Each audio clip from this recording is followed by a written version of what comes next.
قولي. ابنك كبر واتجوز. مم. بنت زي القمر وفظيعه وما حصلتش، تمام. طلباتها كتير. الحلوه دي طلباتها كتير. خلي بالك بتروح كوافير كتير، تمام. تعمل ضوافرها كتير. حلو. وابنك يا حبيبي طلعان عينه، بيشتغل شغلانتين عشان يقدر يصرف على البيت. تمام. ومراته كل شويه لا عايزه ولا مش عارف ايه، ولو ما عملهاش اللي هي عايزاه بتتضايق وبتروح تزعل عند مامتها. الغلط عند مين؟ عندهم هما الاثنين. ليه؟ ايوه. هو دلوقتي قبل ما يتجوز اتفاجئ انها بتروح كوافير.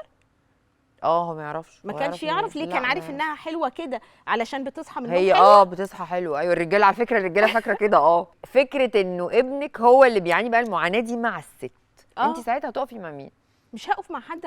قصتي خلاص انا عشتها. يعيشوا قصتهم مع بعض.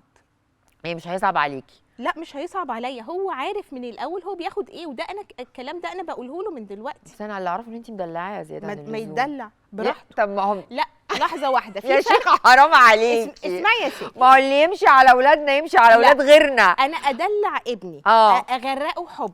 ليه؟ علشان اللي لما اعوده ان هو بياخد حب هيدي حب، لكن لما احرمه علشان يطلع راجل مش هيعرف يديه، هيتعود.